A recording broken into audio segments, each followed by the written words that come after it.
Hello, everybody. Are we all in? Hiya. Are we all in? Come on in, anyone. Find a chair. Anyway, here we are. I'm at a stage now. I'm day 3, and I'm holding it all together really well. I can tell you that Tom's seen me cry before, haven't you? And I'm at that stage where I'm just really calm, because if I'm not really calm, something might begin to slip. Anyway, I want to introduce you all to Tom Massey, who you probably all know anyway already. A few things to note. Tom spent most of his holiday time down in Cornwall, and if I tell you that he's come back from Cornwall just now to do this for me this afternoon. He tells me that there is driving rain on its way. Anyway, so he's going to do this talk for you all, and then we're going to have a panel, and then he's going to get back in the car and drive back down again. So I'm really grateful for that. Tom and I met for the first time, I'm going to say 2019, maybe 2020, something like that. It was pre-COVID, wasn't it? It was pre-COVID. And to cut a long story short, we were involved in doing a garden for the Chelsea Flower Show. And Tom was introduced to me as the designer. And that's a bit nerve-wracking for a number of reasons. A, because I'm really, really opinionated about everything. And so I'm thinking, gosh, I hope I get on with this guy, because it's going to be really, really challenging, the whole thing. And obviously I'd never done anything like that before. Tom had done Chelsea before. And he came down here and we walked around the garden. I wanged on about it and why I was doing it and all this sort of stuff. And then we talked a little bit, didn't we, about what we wanted to do. And then, as you all know, COVID hit and things changed. And one of the things that changed was the garden that we were supposed to do that May ended up being done 2 years later in the September. First time ever a garden at Chelsea in September. And I think probably there'll never be another one. I know it worked really, really well for us from a purely commercial point of view. It's not very sexy, but the fact is it gave me 18 months to talk to everybody about doing this garden and talk about Yeo Valley and the reason we wanted to do it. And the reason we wanted to do it was I felt it was really important to represent a garden at Chelsea that was done without any artificial chemicals. I know we all wang on about this, but a genuinely organic garden at Chelsea had never really been done before. So I was like, okay, if we're going to do it, we're going to do it our way. And that was a real risk. And at the time, and Tom now is absolutely in the stratosphere. But then he'd done a Chelsea garden. It was a risk. It was a risk. And I was saying, you've got to be up for this, because I mean it. We're going to do it organically, and we're going to grow things organically, and we're going to really try and do it. And there's a risk, because actually it might not look great. It's September. There might be holes. There were holes. There might be holes in things. There'll be seed heads. The leaves might be a bit crispy. We just don't know how it's going to be. Are you okay to take that risk? Are you?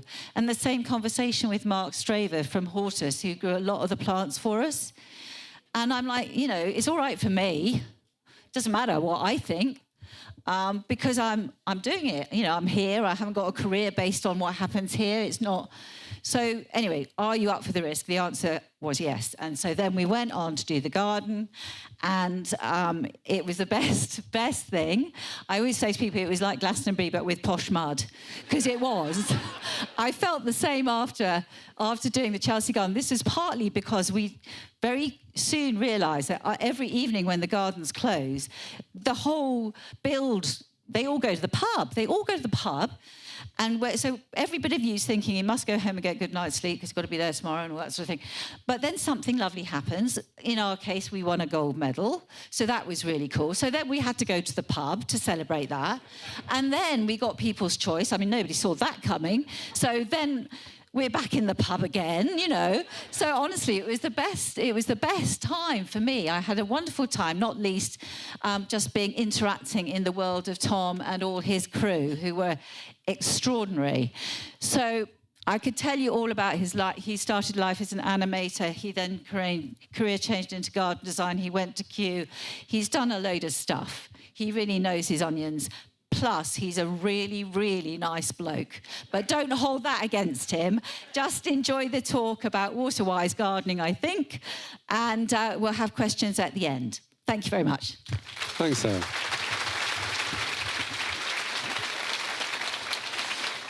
So that garden will actually feature later in the talk. But what I wanted to talk about was water-wise gardening, or water-wise garden as a term. What does that mean?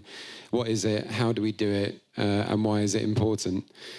So I've been a garden designer now for about 10 years, and I'm going to go back to some of my earlier gardens and discuss with you whether or not they are water-wise, or what aspects of them might be water-wise.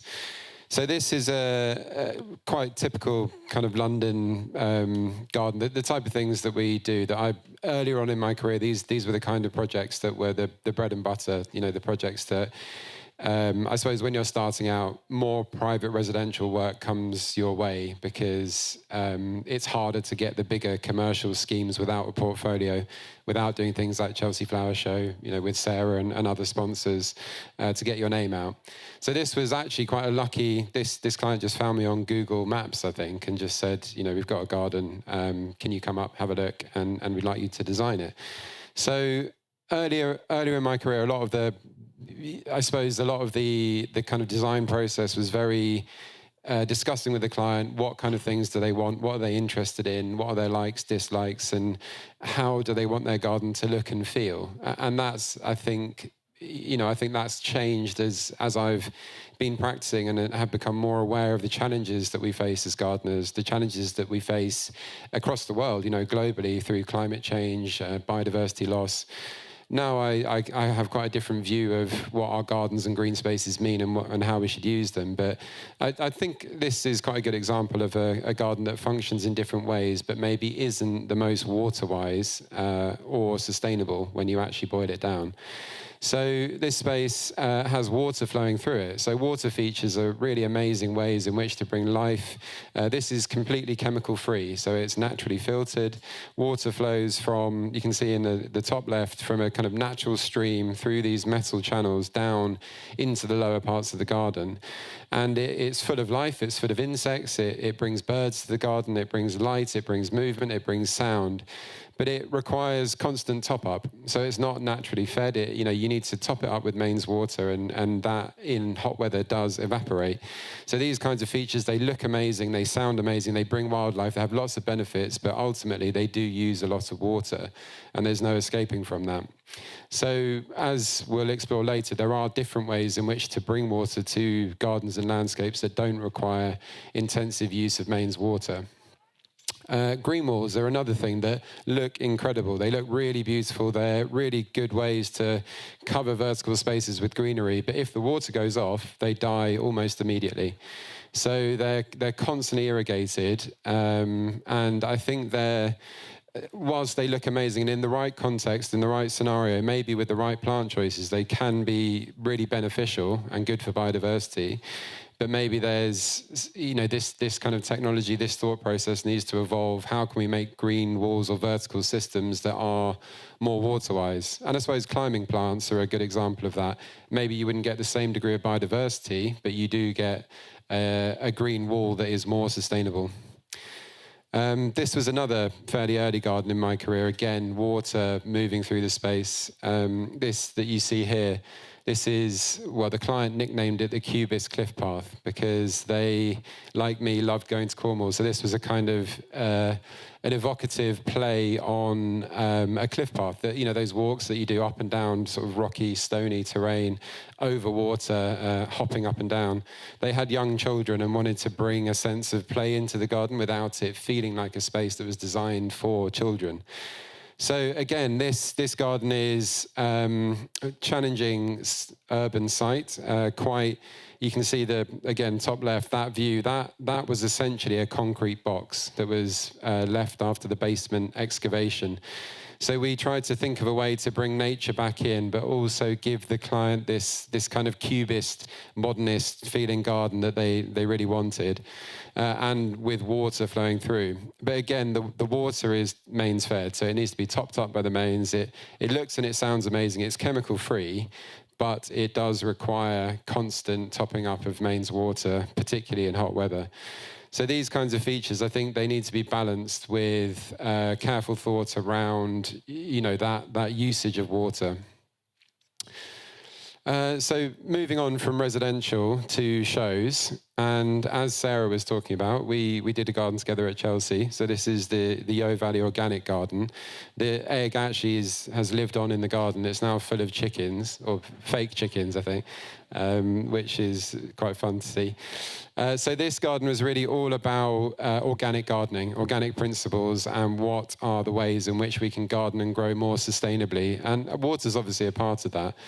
So nurturing the soil was a big part of the messaging in this garden. Soil is such a valuable resource and often so undervalued in design and in landscape use. It's never really protected. It's often just ripped out and then replaced with artificially manufactured soils. So this garden was really about the work that Sarah and Tim have been doing here for many, many years, nurturing the soil, composting, looking at experimental techniques like using biochar. So you can see the kind of charred logs. These are from ash trees that grow up on the escarpment up over there that need to be felled due to ash dieback. And Tim bought a big charcoal burner to make this biochar for us and to use around the farm. And biochar is a really incredible substance. I can't remember the exact stat. If you look at it under a microscope, it's so porous. It's full of tiny holes that really absorbs moisture. So materials like biochar can be a great way to add moisture retentive properties to your soil. But soil really is like a giant water butt. If you treat it well, if you treat it right, if you nurture it, look after it, add organic matter, that can be a huge sponge in your garden and hold a lot of water. So as Sarah said, this garden was very well received at the show. All the plants were grown organically, and it was, I suppose, an attempt to do a show garden in as sustainable way as possible. All the materials came back to Yo Valley. They all came from here and then came back. The egg was recycled here. The plants amalgamated into the garden. So it was a very low impact. Well, I say low impact. Any show garden has an impact, but we were trying to do it in a way that was as low impact as possible. And I think the power of the shows that is, I suppose, balances the unsustainable nature of them is that they offer an opportunity to talk about a theme or a message and broadcast that really widely. It's like, I suppose, the Oscars for the film industry. It's a time when the world or the country looks to gardening, looks to horticulture. So I think it would be a big loss if the shows disappeared, because they do bring that ability to talk about themes or messages to a wide audience. This was another show garden for the RHS, and this was themed around my first book, which was called The Resilient Garden. And this was all about gardening in the face of the climate emergency. What can we do in our gardens to create more sustainable, more resilient, and more biodiverse spaces? And this garden was really about using reclaimed materials. So everything in this garden was reclaimed, using the right plant for the right place for the right purpose. So making sure that all the plants are placed in the right locations, in places that they'll thrive. And capturing water in an ephemeral pond, making sure that the garden was very permeable, so allowing lots of water to percolate through. So this was really an exploration as a kind of broad picture. How can our gardens be used as spaces that can bring a lot of value, improve biodiversity, and really seeing them as this kind of joined up ecosystem. So space for wildlife corridor. If you actually think about the amount of gardens that we have in the UK, I think it equates to something roughly the size of the whole of Wales. So if we all make small changes to the way that we garden and grow, that can have a huge effect, and it's actually a massive landmass of space that could be really valuable. So the front garden of this space was a hotter, drier, more arid environment, and this was trying to explore allowing space for parking, as you can see in the bottom left, but also bringing in biodiversity, using waste materials, so crushed rubble for the parking surface, and experimenting with a space that is very drought tolerant. And then onto the water aid garden, which I suppose was the kind of maybe the jumping off point for the book that I've got coming out this week, which will be, I think it's actually in the bookshop. I'm doing a signing so you can get an advance copy if you'd like one. And this garden was all about designing spaces that really think about the flow of water from the top to the bottom. So this structure that you see in the middle, this was a co-design with Studio Weave, architects that I work with regularly. And the structure is designed to capture rain that falls on the roof. So the wide funnels capture rainfall. Up on top, you can see there's plants and planting. And the planting at the very top of the roof is very drought tolerant. So very arid, can tolerate very low amounts of rainfall. And also acts as a filtering layer. So the rain that falls on that filters through down into the funnels. Then as you move down through the garden, the planting on the kind of rocky banks, the higher areas, the planting is again more drought tolerant, all the way through to the lower, wetter areas of the garden where it becomes much more tolerant of prolonged periods of wet. So really trying to show the right plant in the right place and for the right purpose as well. So trees that can suck up a lot of water in very wet areas, plants that are tolerant and supportive of biodiversity for the locations in which they're placed.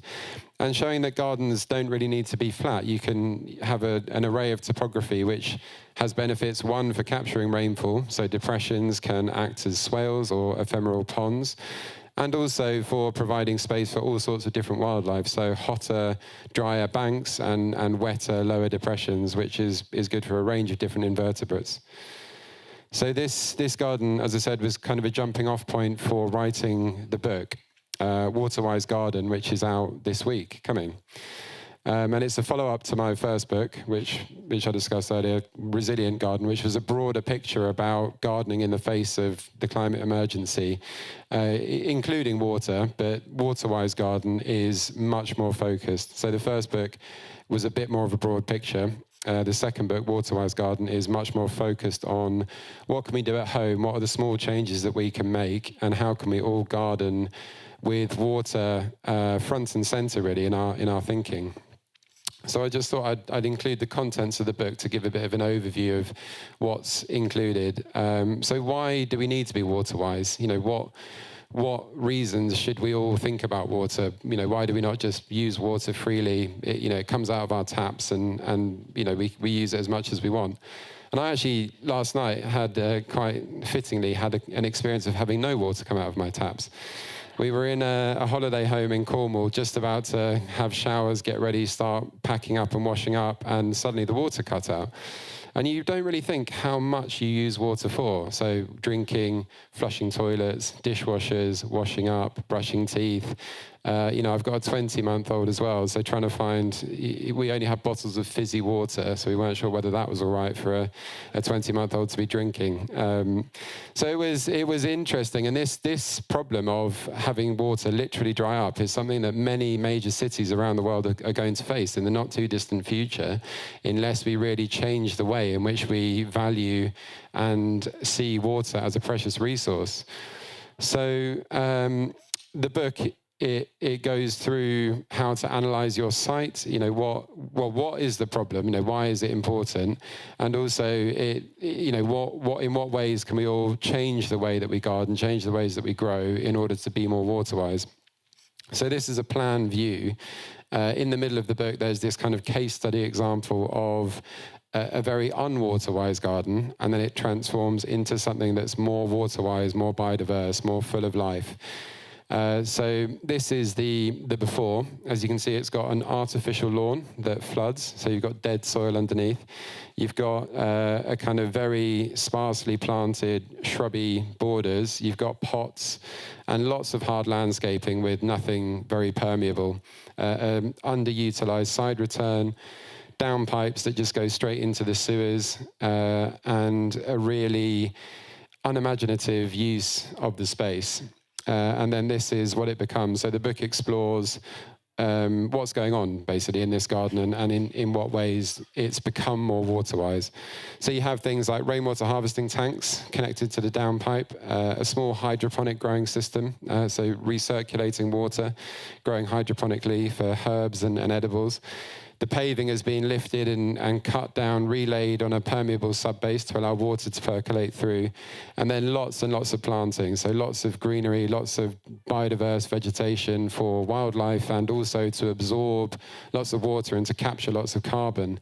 And walkway, it's a kind of a residential version of the Water Aid Garden at Chelsea. So you have similar walkways that float over an ephemeral pond, so an area that seasonally fills and empties and provides natural water for wildlife. So these are some closer up visuals of the garden. You have top left a crevice garden, so planting in crevices and very dry areas. Then the second from the left is an ephemeral pond, so a depression that would seasonally fill and empty in wet or dry weather. And then examples of the permeable paving and decking that moves through the space. So really bringing lots of life, lots of different types of habitat, different types of space, and different kinds of environment into the garden to show that even at home in a small garden, you can be creative and be water-wise and design a space that feels full of life and full of vibrancy and full of creativity as well. I think often, if we go back, a lot of people will think this is quite familiar. I think, that you have a flat lawn, everything pushed out to the edges, a big bit of paving by the house. And, there are ways in which we can design even small spaces that bring lots of life, lots of imagination, lots of creativity. So the front garden is also included, and at the front, it's very typical again. So a very hard paved area, completely impermeable, and then that's replaced with a small rain garden. So taking rainfall from the roof and then discharging it into a shallow depression, and that then percolates into the soil over time. So that's called a passive system. So passive harvesting is using gravity to capture rainfall, capture rain in depressions or channels. And an active system is something like a rainwater harvesting tank where you have to turn a tap to access that water when you need it. So thinking in both spaces, thinking about how water flows through your garden is really important. So if you look back here again at this image, you have flat roofs, which are spaces where rainfall is going to land, and those downpipes go somewhere. And often downpipes just go into a mixed sewer system, which means that clean, useful rainwater is mixed with dirty, raw sewage water. And that's what causes the discharges of raw sewage into our rivers and oceans that, is so horrible to see, actually. I live by the Thames in London, and you just see this kind of scummy sewage floating on the surface. But we can all, at home, make a difference to that. If you stop your rainwater going into the main system, with a water butt, with an ephemeral pond, with a swale, with a rain garden, with a larger rainwater harvesting tank, that can make a big difference. If you think about everyone doing that, the amount of rainfall that's going to capture is going to make a big difference. And it also means you've got that water to use when you need it. So I think part of the message of the book is saying that a lot of these problems feel insurmountable and it's very easy to get overwhelmed and to feel that even if you make a change in your own garden, it's not going to make a difference because the problem is so great. But I think if everyone felt like that, no one would make any change at all. But if everyone felt the opposite, that even the small changes, simply, having a water butt, disconnecting your downpipes and redirecting the water in more creative ways, if everyone did that, it would make a big change. So that's the message of the book is one of hope that, we can make a difference. We can think about our gardens differently. We can design them to be more biodiverse, more sustainable, more beautiful as well, I think. We've got these, most people lucky enough to have a garden, have space in which to play around, and there's always going to be some kind of solution for that space that is going to bring more biodiversity, bring more life, make it more water-wise. So in the front, as I said, there's a rain garden. Again, that could be a really attractive space that even when it's dry in the summer, you use aggregates, you use rocks, you use gravels, and you use plants that are going to be able to tolerate seasonal dry and then seasonal very wet. So where would you find those kind of plants? If you think about riverbanks or areas that seasonally get wet and dry, ponds in landscapes, depressions, look at what's growing around, see what grows on in those kinds of environments and select plants that are going to tolerate those kinds of conditions. The book has a section at the back about plants for different types of areas, so very dry areas, very wet areas, areas in which we... crevice gardens and areas where you might want to experiment with very dry planting. So it's full of ideas, it's full of things that are maybe more accessible to the average gardener than you might see at Chelsea Flower Show or on show gardens. It's kind of taking those concepts, those ideas, and distilling them into a more manageable residential scale. And I think it's time now for questions, if anyone has any.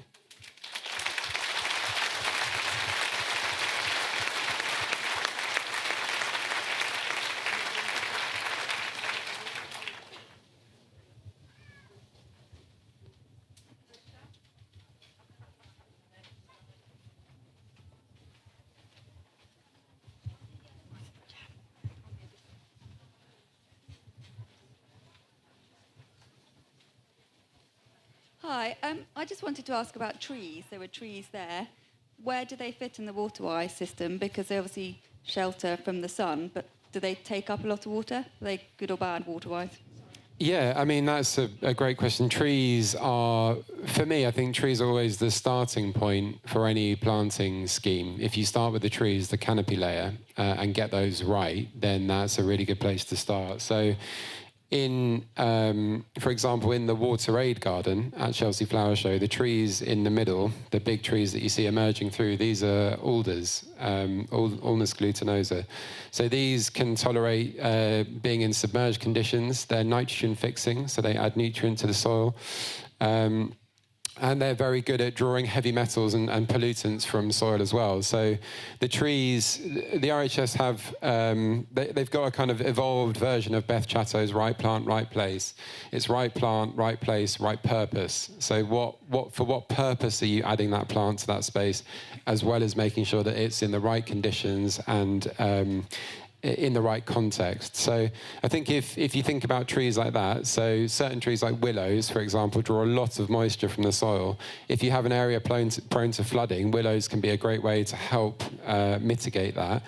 And other trees are very good in drought conditions. So if you have a garden that's very dry or very alkaline, there are certain trees that will really tolerate those conditions very well. So I'd say trees, for any garden, it's worth start thinking about trees first. And there's almost always a tree for any size of garden, even a very small urban garden. There will almost always be a tree that will fit. With a rain garden on your swale, do you think it's worthwhile lining, or is that even when an overflow, or does then plastic kind of defeat the point of being more beneficial? It's a really good question. So the difference between a rain garden and an ephemeral pond. So in this plan here, in the front garden, it's a rain garden. In the back garden, it's what's called an ephemeral pond. So a rain garden is designed for the water to only stay for an hour or two and then percolate into the soil. Water percolating into the soil is beneficial for a number of reasons. Well, one, it's stopping it going into the sewers. Two, it's recharging groundwater supplies. So a lot of water comes from aquifers and is underground. So allowing water to percolate into the soil is really important. But an ephemeral pond is slightly different, and that's designed to keep water over a longer period. So that's where you might line a part of it. And in order to mitigate the plastic use, maybe if you used a recycled rubber EPDM membrane instead, you can probably find things on eBay or, online, people that are taking out old ponds, and that can be a bit leaky as well. So if it's a bit damaged and it leaks a bit, it will still hold water for a period, but it will allow some water to percolate into the soil. But I think the point you make is important, that, allowing water to stay in the garden can be really good for wildlife. So the kinds of features we talked about in the beginning, the ones that have a constant flow and a top, even in hot weather, they do have benefit in that they provide water for wildlife, which is equally as important, particularly in the increasingly hot and dry springs and summers that we're facing. Tom, I've got a question of this side. Thanks very much. I've been banging on to my friends about rainwater collection for the last 10 years or so, getting them to put water butts in, and they say it's like a little bit unsightly, but I won't give up. But what can we do to encourage councils and big businesses with huge, great big structures like bus depots and things like that to, harvest the rainwater, reuse it, to stop it just flooding? Yeah, I think it's a really important question, and it is so, we are so bad in this country, considering, how much it rains. We're so bad at just not really thinking about where our water goes. So, most people, when you say, where does your water come from, they just think it comes to my tap, but don't really think about, what are all the stages before it gets to your tap that it goes through. So how is it captured? How is it stored? How is it treated? It's kind of crazy, really, to think that the water that we use to water our gardens is the same water that's treated to a level that we can actually drink. And in many parts of the world, they think that's absolutely crazy, that we just see rainfall as this thing that should just go into the drains and be washed away out of sight. But often it's not out of sight. It reappears as those streaks of sewage that you see on your rivers and when you're swimming in the sea, which is really, really depressing. So I think it's kind of an education piece, really, and that's, I suppose, what this book is aiming to do, is to bring it more to the forefront, that in this country, it's a problem that we need to start addressing, and we need to think about it more. And to your point around things looking ugly, you can see in the side return here, the water butts have a kind of woven willow screen. So I think simple ways in which you could disguise, a recycled plastic water butt could have a simple screen or cover that could make it look much more attractive. And that could, again, have climbing plants growing on it. It could be a space that isn't just big expanses of plastic. It could have more purpose, habitat, bug hotels. So yeah, I think it just is going to require a lot more. It's a kind of change of attitude, I suppose, which is, I think we need to change the way that we perceive our garden, that what is a beautiful garden. I think that is going to have to change in the multiple crises that we face. And we're just not going to have the resources to constantly water our spaces through the sun, public parks as well. People are going to have to get used to brown lawns and planting looking a bit ropey. We work with the City of London a lot, and they basically say it's impossible for them to keep their spaces looking, verdant and green and lush through the summer months, because London now is so dry, and you've got the urban heat island as well, making it more extreme. So I think it's kind of a shift in the way that we perceive our spaces, and that is something that will be slow, but hopefully will start to gain traction. Hi. I'm not sure, we came in a few minutes late, so I'm not sure I might have missed this at the beginning, but thinking about citing the different types of ponds, and particularly something like ephemeral, are you relying solely on rainwater for that water level, or are you trying to put it somewhere that you would get some ground water as well? And with it, what would you be expecting an ephemeral pond to do? It sounds, just sit there like a muddy, muddy bath for the rest of it. And what sort of things does that then attract? Yeah, I think that's a good point. What are you willing to tolerate? And I think the muddy bath question, if you lined your pond with, let's find a better, so the middle picture here, if you use aggregates and rocks and decorative mulches in the base of your pond, it can look more attractive even when it's dry, and choosing plants that are going to tolerate the dry periods. But I think it is, that is you raise a question that I did touch on in the beginning, that many people want a water feature that's full of water the whole time. But that, in order to achieve that in this country, you need to top it up with mains water. And that means a constant feed in of water that is treated for human consumption to feed a water feature that you want it to be full because you as a human have decided that that's what looks attractive. So it's kind of, I suppose, a bit of a rethink of what we see as attractive in our garden spaces, and that an empty pond can, or a pond with a low level can be interesting, and the kinds of wildlife that we'll be visiting at that time would be different to when it's full or when it's completely empty. So I think it's almost seeing our gardens more as shared landscapes rather than spaces that are just designed for us as human occupants to enjoy. We need to kind of get over ourselves a bit, really, and just say, actually, these spaces can look different throughout the year. That seasonality is what makes them more exciting. Well, for me anyway, it makes it more exciting to have your garden change.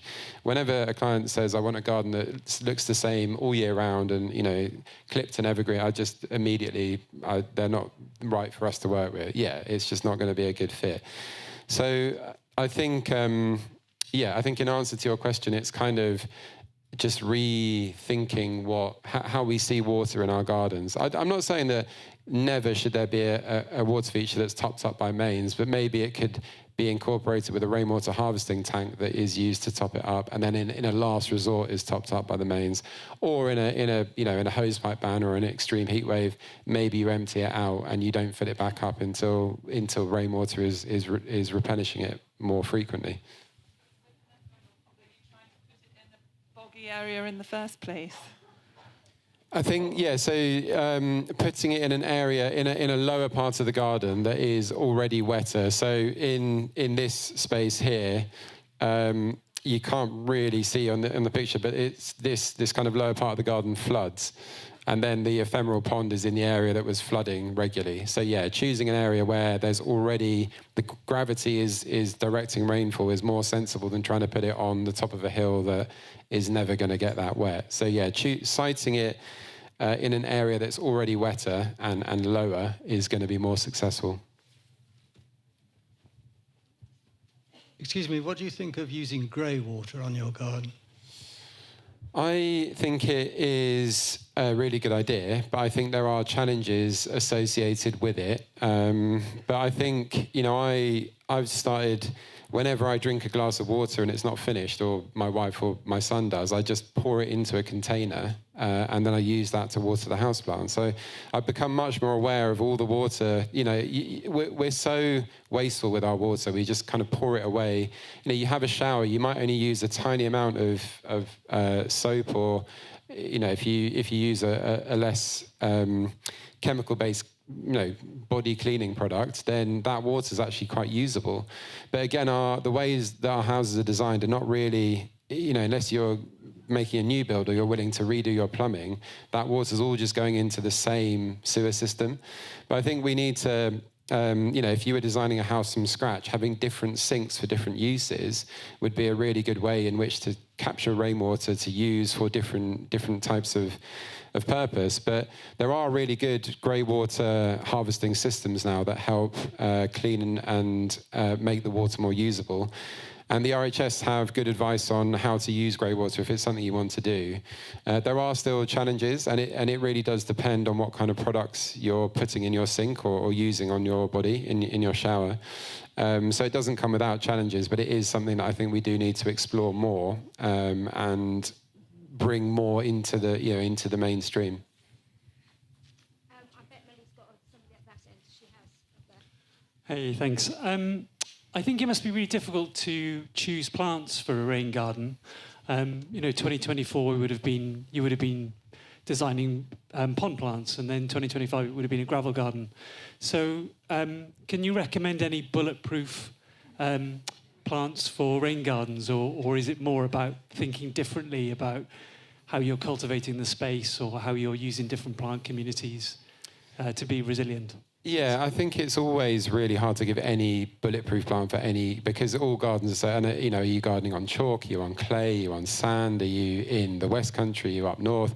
So it's really, I always hate that question of what's the one plant for this one thing.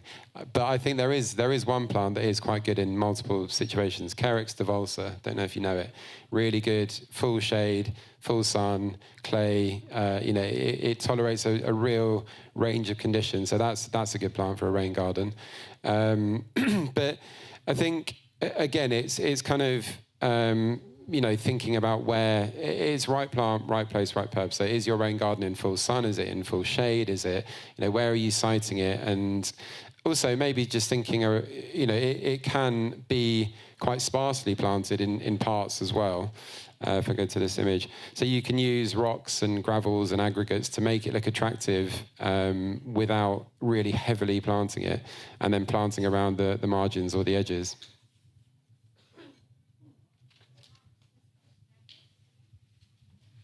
Hello. Could you say a bit more about hydroponic gardening, please, growing? Hydroponics. So hydroponics, you can see small here, is a closed loop system.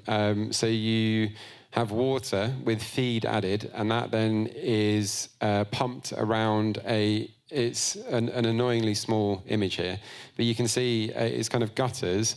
The plants grow in a leaker or in a soil-free medium, so their roots are constantly in moving water, and that water has feed in it, so they get all the nutrient they need from that water, and it goes round and round in the system, so nothing is lost, or a small amount is lost through evaporation. It needs topping up, and you need to check the levels of feed and acidity.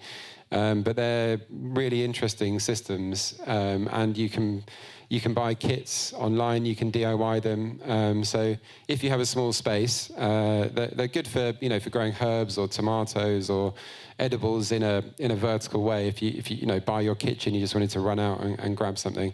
But there's a how-to in the book if you want to know more.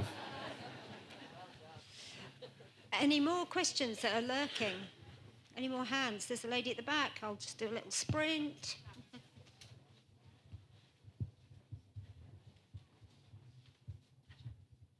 I was just wondering how you got the contract for the Chelsea Flower Show for Yo Valley Garden. Have you got an interest in organic gardening? Have you got a connection here, or was it just another contract? How did I get? Actually, it's quite a funny story. It was actually a friend at a barbecue said, I am working with the Yo Valley marketing team, and they've got some money to spend, and they don't know how to spend it. And I said, what about a garden at Chelsea Flower Show?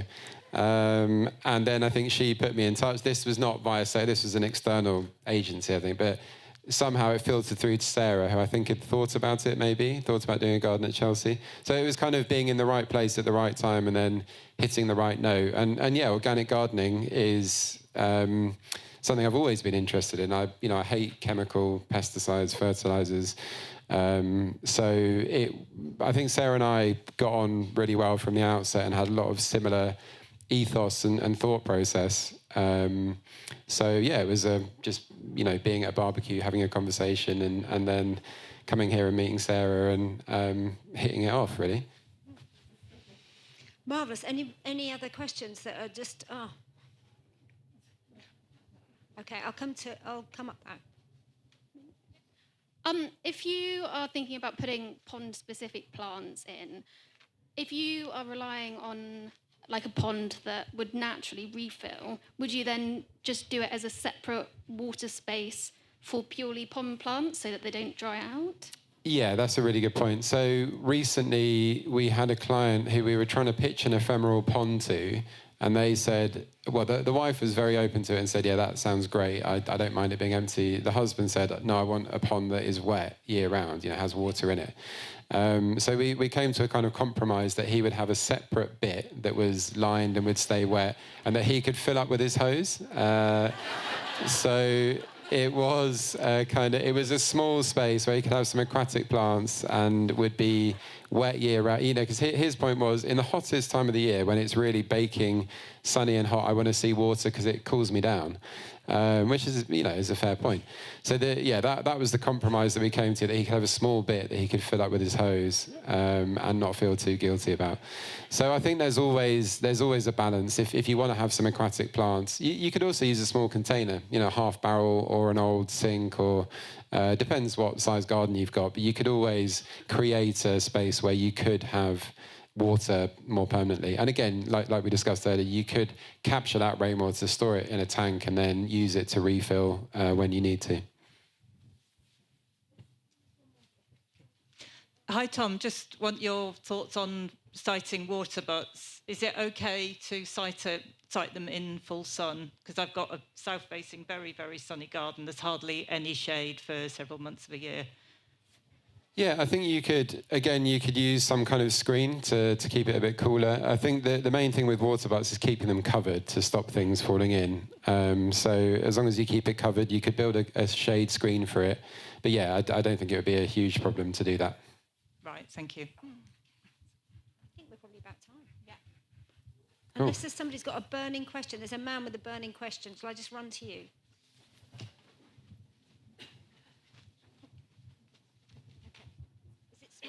Is it smouldering nicely? Okay. Hi, Tom. I just wanted to, what inspired the career change? And do you believe more of what all of this subject matter should be taught to teenagers? Yeah, I wish when I was a teenager someone told me how good a career this was, because I did actually, when I was 16, I spent 6 months working with a landscape gardener.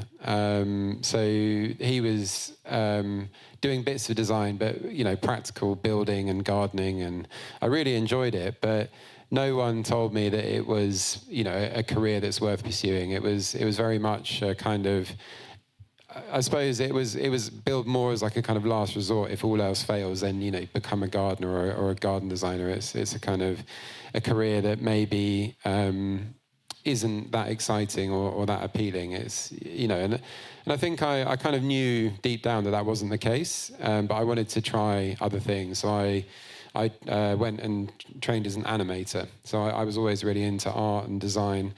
And I hadn't really thought that landscape design is also very creative, and, you know, you use a lot of the same skills that I developed as an animator: observational drawing, life drawing, imagining spaces, you know, creating atmospheric gardens that will engage people and can tell stories. Yeah, I think it really does need to be built in more, you know, across the whole spectrum of jobs that are available in this industry, from design to horticulture to botany. You know, it's such an amazing and incredible and increasingly important field as well, that I do think it's really under... it's just not really... I mean, I hope that's changed, you know, now, but I don't think it has a huge degree. So yeah, I'm always trying to encourage young people, you know, into this industry, because there's a lot of job opportunities as well. You know, there's lots of people looking for good people across all range of areas in this industry. Marvellous. It's gone 2:45. Tom is back on the stage shortly for in a forum manner. God, it's the end of the 3 days, isn't it? My brain has lost all. Anyway, he's back soon. And there's have you done books, or are there more books? Signing, I think, is at 4:00 in the bookshop. Perfect. I'm glad he knows. It's also it's not actually out yet, so you can get a copy before it's even out. Yeah, you see, you'll get one fresh. It'll still be warm. Thank you very much, and round of applause. Thank you.